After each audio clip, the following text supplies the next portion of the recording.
the recording. Thanks, Marie. We will share the recording of the meeting, just the meeting part, with participants, and also have that available for others. We will not share the Q&A part, although we are recording the Q&A part just for our note-taking purposes. But please note, we will not share the Q&A part, so feel free to be as open as you would wish to be in that bit. Feel free to keep your cameras on or off. It's up to you.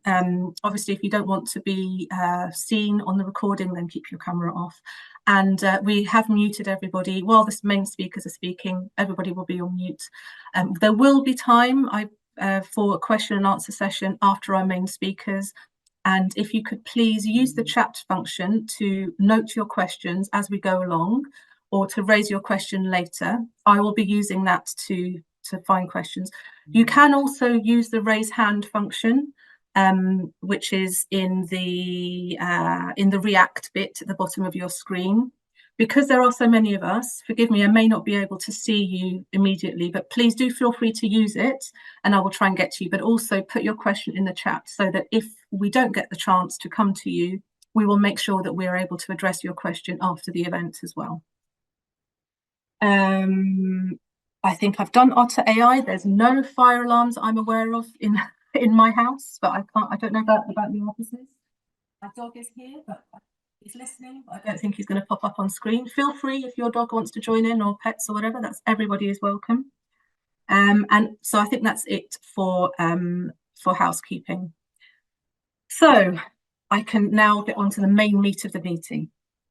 So today's event, as I said, kicks off the Race Equity series with this event, Why We Need to Move Beyond Diversity. And this really sets the scene for the remaining 4 sessions, which we'll be promoting in due course, so keep an eye out for those. But this session kicks off our event, I think perhaps for many of you, kicks off what we're trying to do with Home Truths 2, with the programme Home Truths 2 as well.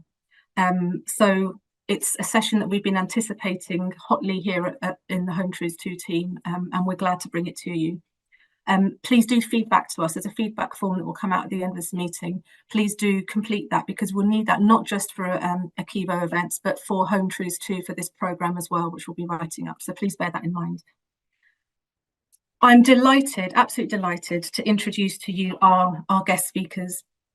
We have Dr. Sanjeev Lingaya, who is Director of Reframing Race. Many of you will know him already and know his work already. He's a researcher, the author of Home Truths, the first report that came out in 2020, and also Race Equity Lead on Home Truths 2. And also our very welcome guest, Lina Beru, who's Anti-Racism and Equity Manager at Bond, and who has a wealth of experience working within civil society and with civil society organisations on advancing anti-racism and addressing the question of why we need to move beyond diversity. So without further ado, I'm going to shut up now and I'll come back at the Q&A at the end. I am going to hand over straight to Sanjeev. Thanks, Sanjeev, over to you. Thanks, Roberta, and welcome everyone. Hopefully you can hear me fine. I've got this celestial glow in the back. It's just the time of day in the office, but hopefully that's not going to distract people too much. I want to get on to the conversation with Lina as soon as possible, so I won't say too much. We started the Home Truths work in around 2019, and the first report, which came out in 2020, showed that although civil society has a diversity problem, really we need to pay attention to the underlying racist issues and problems that drive who is in the sector and how we operate and who we serve. So that's the kind of critical starting point for Home Truths 2. And if Home Truths identified the problem of racism in UK civil society, Home Truths 2 is very much about taking practical action and supporting and challenging civil society to take serious concerted action on anti-racism and for race equity. So I'll talk a little bit more about that in a moment. The race equity series. This is episode 1 of 5. So we'll be having these events fairly regularly over the next year. And this is, as Roberta suggested, a bit of a scene setting.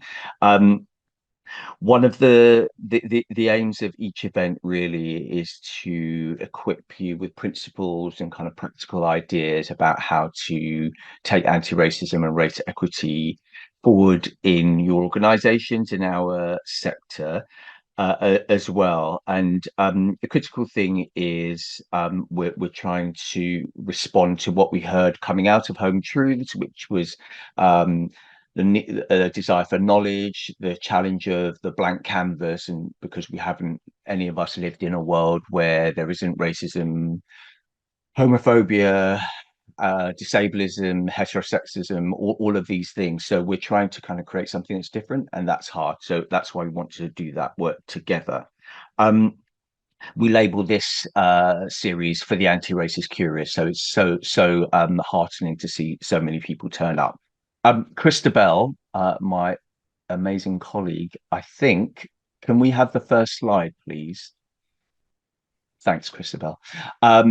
So uh, how we're working with Home Truths 2 is there kind of three basic strands. And the first is, as with the first set of first Home Truths program, we really want to center Black and minoritized ethnic experiences, but also wisdom. And hopefully some of you will have seen our early report in Home Truth 2 called Warm Words, Cold Comfort, which suggests that although there has been positive intent and signaling in civil society that racism is a pressing problem, there hasn't been enough change. And so that's what we want to accelerate. Pillar 3 here is really about supporting leaders in the Further Faster program, and we've recruited leaders to that program now, and we'll let people know more about that in due course as the program gets underway. This middle pillar is really about the where the race equity series sits, which is how can we kind of collect knowledge and wisdom good and practice. Good practice is more challenging because I think in some ways we are all exploring, so that we can give colleagues a sense of how this could look like and how this could unfold in practical terms. Christabel, can I have the next slide, please? Thank you. So the the session today, and hopefully you will have seen the blog post on the race equity series, which sets up this event. And if you haven't, I think maybe Pamela has kindly put something in the chat there. Thanks, Pamela. So there are limits of diversity. So what I want to make very clear is if you have the title diversity or equity, inclusion, and diversity in your job title, this is not an attempt to dishearten anyone. We believe that transformative work can happen, but the reason why we're focusing on diversity is sometimes what happens in this kind of conversation when we focus too much on diversity is as laid out in the following. So equity and inclusion, which are much more long-term agendas, harder to see progress on, somewhat get set aside. Sometimes diversity can focus more on the workforce, so who is who is employed in the sector, and too little on the work that the sector does. And actually we need transformation in both. So for example, organizations are properly serving Black and minoritized ethnic populations, those who are experience racist harms, and sometimes over centering on workforce actually means we change the singer but not the song. Sometimes diversity means that we don't talk about racism, and we need to talk about racism because that is fundamental to our sector, and fighting racism, I would argue, is also fundamental to our sector. And the fourth thing is really about otherness. Sometimes what happens is people who look like me are labeled diverse, and actually, we're all humans, and so sometimes we end up locating otherness on someone else, and that means that we there's a problem about fully allowing everyone to be themselves and in society and in the sector. So those are some of the issues. Christabel, can I have the next slide? I'll talk very, very briefly.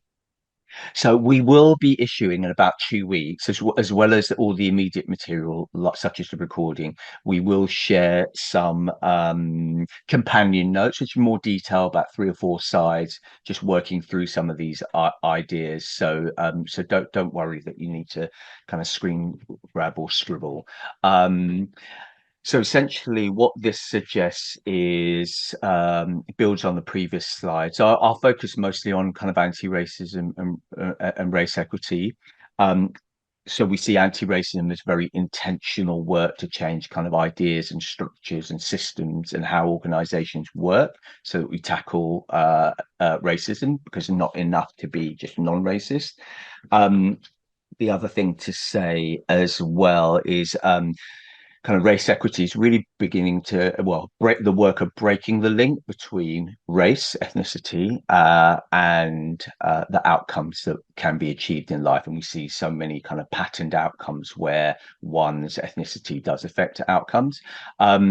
Just to kind of emphasize in this bottom row, so anti-racism, race equity shines a light on the work that civil society organizations do in the outside world. It looks at outcomes for Black and minoritized ethnic people rather than maybe opportunities, which a narrow diversity agenda can do. And rather than seeing how many Black and minoritized ethnic people can be served by an organization or can be employed by an organization, anti-racism and race equity ask much bigger pictures about how we can have a restorative approach to address the long-standing harms of racism. And the final thing, just to kind of point out, is this work is never done. Sometimes with a very narrow diversity agenda, there's a sense that, okay, when we have this proportion of people or serve this proportion of kind of Black and minoritized ethnic clients, then we're done. I think anti-racism and race equity teaches us that the work is ongoing. So, Christabel, could you take that slide down now, please? And I'll do the next bit. So that's a very whistle-stop thing. The team have quite rightly given me minimal time so we can kind of move on to Lena. So I too am delighted to have Lena Biru with us today. Actually, apart from being rather just generally wonderful, she and I are fellow Mauritians, which is kind of nice as well. Lena Biru leads the anti-racism and wider decolonizing sector work at Bond, working with civil society members and global partners, initiatives and movements. Lena has a wealth of knowledge from working with CEOs, boards, and senior management teams to unlock challenges to securing change on anti-racism, racial justice, and decolonization in international development. But I think those challenges have an interesting read across into more kind of domestically focused civil society. She also holds space for people of color to heal, learn, and share and work in solidarity with other movements. Her work engages across civil society organizations, donors, and governments. Lena co-authored Bond's Racism, Power and Truth, Experience of People in Color in International Development report, and led the development of Bond's anti-racist and decolonized framework driven by people of color across the sector. And please do look at that. It is I think it's one of the best really kind of practical resources that we have on this work, and I can't recommend it highly enough. She's a trustee of Each Other, a working group member of the Racial Equity Index, a group of Black, Indigenous, people of colour volunteers based around the world working to build racial equity, to build a racial equity index, sorry, to hold the global development sector to account. And she's also a committee member and organizer at Charity So White, the award-winning campaign which aims to root out racism from the UK charity sector. So she's done a lot. We're really so happy to have her here. Lena, I'm going to hand over to you just to see if there's any words that you have by way of introduction or reflection, initial reflection before we go into our little chat section. Thanks very much, Sanjeev, and thank you to ACEVO for inviting me to speak here and for doing this important work. It's great to be here with you all. And yes, whilst my primary focus comes from global development, international development, it definitely has a lot of tangible, practical things that we do that are applicable to the national level charity sector. And I think at some points, a lot of the challenges that international development organizations face are very similar to national level charities. And also, I think because we work in international development, and it means that we are working with communities around the world who are marginalized, sometimes the challenges that come to us, particularly when thinking about power imbalances and racism, come to us much quicker because rightly so, we get called out on when our practices are not right, when our work is not equitable. And maybe that can provide some insight to the national charity sector. So hopefully it will be helpful. Thanks so much, Lena. I'm sure that is the case, and anyone following this debate will know the challenges that sit within the development sector. And this work is all highly related to some of those challenges. These are broad challenges. So I'm going to ask Lena a series of questions just to kind of open up the conversation. There'll be plenty of time, hopefully, for other questions. And please, as Roberta said, please do use the chat function. Lena, if I may, I'd like just to start on your reflections of why it may be important to shift the focus slightly from questions of diversity and more towards anti-racism and race equity. Thanks. Yeah, great question. I think also you've touched upon the whys in your opening as well, and how it relates to the Home Truths work. It's really important to shift the focus from diversity to anti-racist practice, race equity practice, but also understand what we mean by those terms, right? And I think the common language, sometimes people have differing perspectives of what they mean about diversity, and you laid out some interpretations as well. So diversity really, it does, when you think of diversity, most people think of it as representation, ensuring that you have lots of people from different backgrounds in a room or in a conversation, but it doesn't inherently address the kind of inequalities that exist. And what I mean by that is the power imbalances that exist within organizations, and therefore how we do our work through our organization. When we talk about anti-racist practice, it isn't just about the external stuff. It isn't just about communicating. It's about the internal workings of our organization and the culture that we set up. And by prioritizing anti-racist and race equity actions, it's an opportunity, an invitation for charities to confront and dismantle the barriers that perpetuate, that keep driving stereotypes, disparities between racialized, marginalized communities. And I think that's really important. And what we know, again, you touched upon this as well, is that most marginalized communities are the ones that are impacted in compounded ways by social justice issues. So when we think about something like lower socioeconomic backgrounds, we look at access to healthcare or support for mental health. Yes, it affects everyone. And then when you think about the most affected people tend to be those who are in the minority communities of Black and Brown communities. And similarly, thinking of that as a national issue, when we think about climate change, when we think about the world, the people who are affected, the communities who are most affected by climate change are those Black and brown communities. So it's undeniable that there is a race element to the social justice issues that our organizations work on. And ignoring that does not help connect to our missions or our values or our ultimate objectives. So it's really moving past just having different backgrounds in a room, but actually thinking about who are the people that we need, who are the communities that we are working with, and how do we put them in positions within our organizations that mean they have power and a say and have an equitable space. So not just having a meeting on communications where you have lots of different types of backgrounds of people, but and then hearing all those voices, but one person making a decision on everything. You have to really weight people's perspectives, and you have to think strategically about who knows the communities best that you are serving in your organization. And in this way, it's an opportunity to move past tokenism, and to think about where is power in our organization.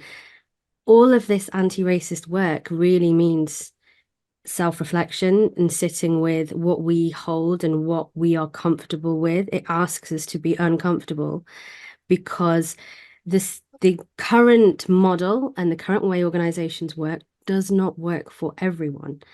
And this is an invitation to get ahead of the challenges that we know have been around for years, and to think differently. And that means that we need to think about our own power that we hold, how long we've been in this sector, what we value as expertise. Is it degrees or is it someone who has lived experience? What does that look like? It's asking more questions of the why we do the things that we do, and being open to doing things differently. And in that way, we can hopefully change and create a more sustainable culture in our organizations. And then the last thing I'll say on this is, when we think about addressing race equity in our organizations, again, it loops back to what I said at the beginning. It helps us to be more informed about responding to community needs, to the communities that we work with. It helps us to be specific and nuanced rather than broad, and that can only benefit our organizations.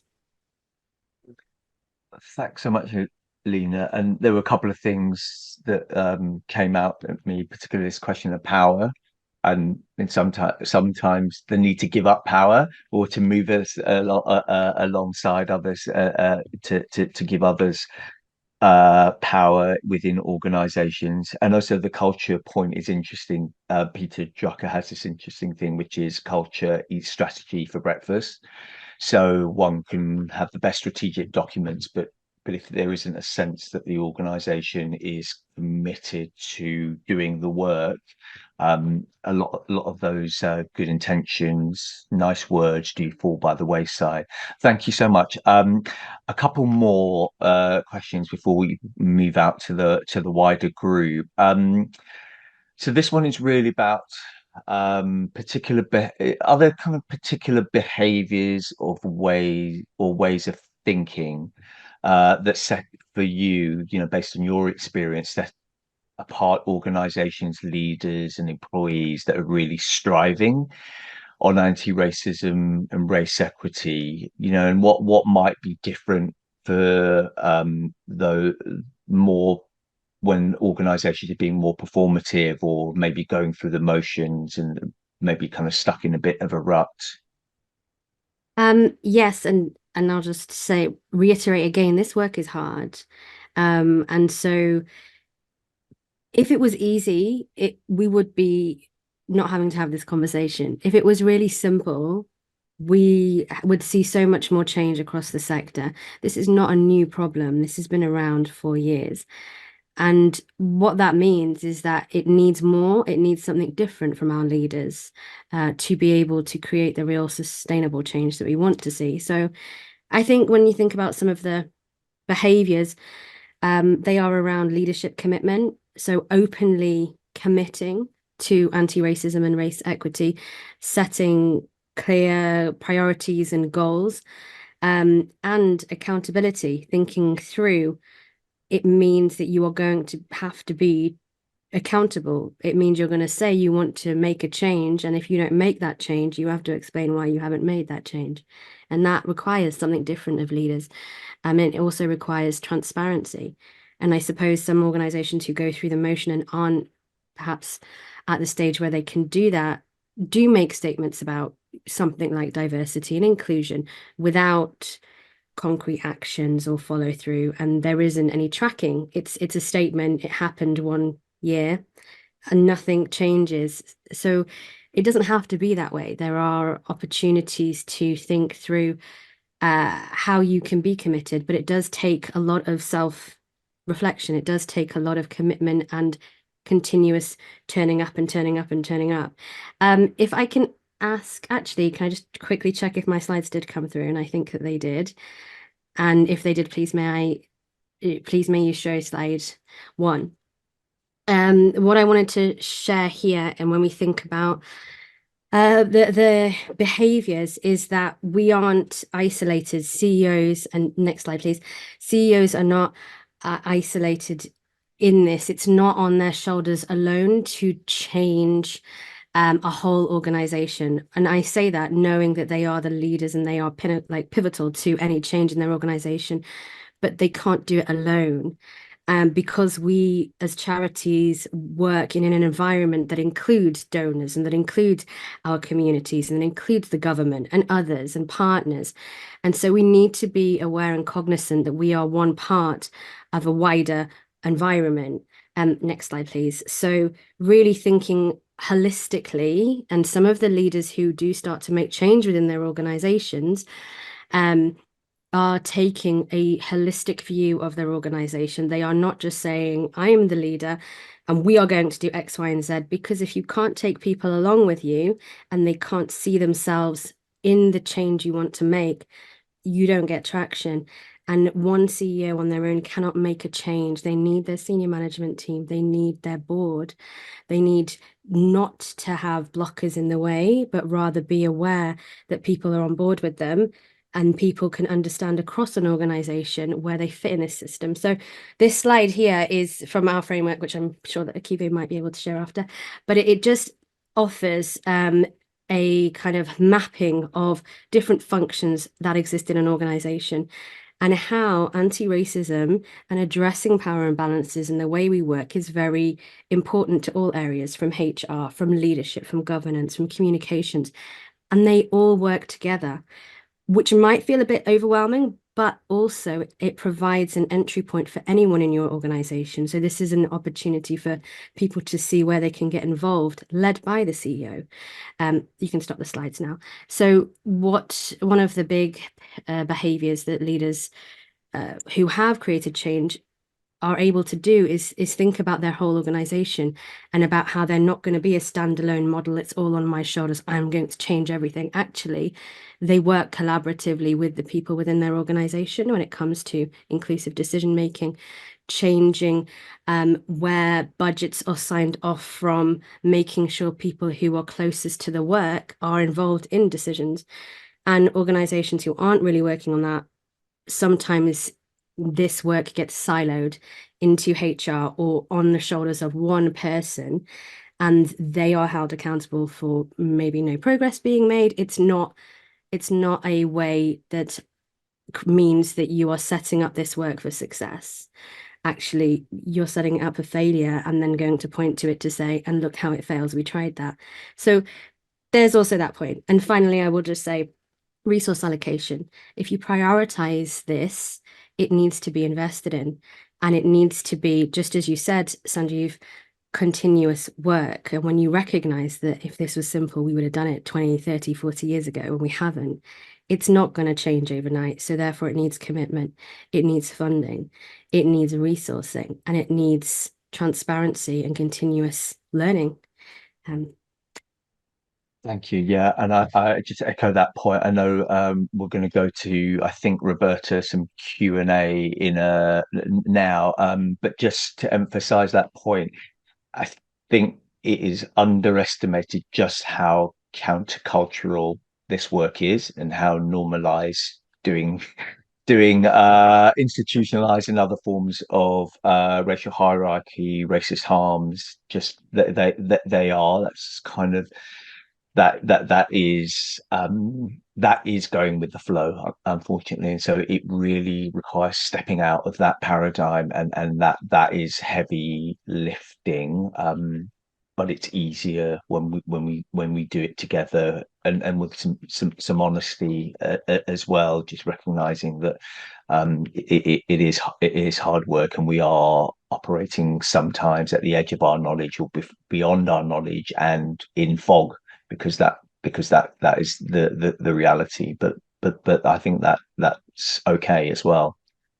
Roberta, hopefully the question I was going to ask, someone else will ask it from the audience, but I'm going to hand over to Roberta now, because we're mindful that we've got lots of people, lots of knowledge in the wider room, so we want to share air. Thank you, Lena. We've got 5 minutes to go until the end of the session, so I'm going to bring the questions to a close, but we do have them in the chat, and we can address them separately. Are there any last 1 minute things you might like to say, Sanjeev, and before I then pass over to Lena for her last kind of minute summary? Yeah, thank you. A few things to re-emphasize. This is hard work, that the pathways are not already walked, so that it's easy terrain. If I could just kind of maybe just suggest a little bit of what was said, perhaps with our IPPR colleague, figure out who you're walking with in doing that work. There are lots of Black and minoritized ethnic civil society organizations who can walk you through some of that work. I'm co-director of Reframing Race, and one of the things that we understand is just how deeply entrenched race thinking is. So we also have to attend to that. So with the whataboutery question, I think this makes people really uncomfortable, and we have to together work through that discomfort. Thanks, Sanjeev. Lena, last kind of minute summary for you. I know it's difficult, but everything that's been said, thanks for all the questions, and everything that Sanjeev just said. We are where we are. It isn't good enough, and it doesn't mean that we're going to stay here, because there's enough momentum from people of colour within the sector, whatever level that they're at, and from the communities who demand change and want change. So whilst the bigger power holding institutions may not be there yet, it doesn't mean that we can't still try to progress our organizations. And we shouldn't forget that it shouldn't just be external pressure that makes us change. Organizations, and whatever level you are within your organization, you have power to change something, whether that's who you invite to a meeting, how you start to forge and expand your own network, how you change your recruitment, how you invite and create the environment where people can actually thrive and you can understand these issues. All of that leads to big change.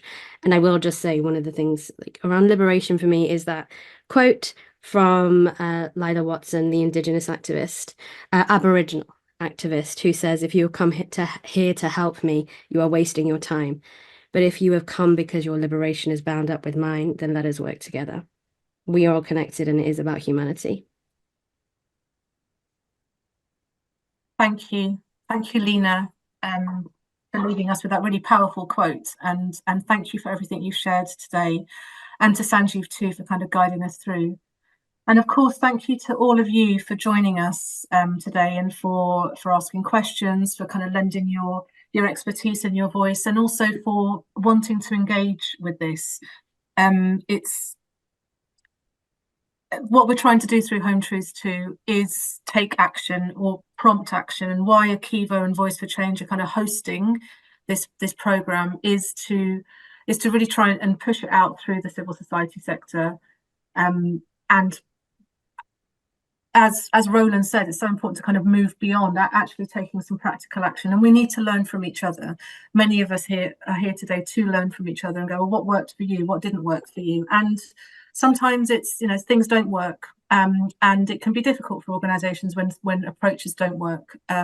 Boards need to be on board. We need to have the support of our staff, of our boards, and of those who we're here to support. So a big thank you from ACEVO for all of you for kind of showing your passion to want to be here and be in this space. I am conscious that there are questions in the chat. Please do rest assured that we will take those. Lena and Sanjeev will be looking at those. In the follow-up to this meeting, we'll be sending out an email with the feedback form. As I said, please do feedback, not just for ACEVO, but it's for Home Truths too. We're funded, so we need to report back to funders. So all of your input is really helpful for that. But with that email will also come a set of companion notes, which is sort of like a briefing on this subject. A feature article, which will be between Sanjeev and Lena, which will also take everything we've heard from this session and feed into it. So that's perhaps where some of those questions will also be addressed. And we'll also, as I said, be sending out a recording of the session.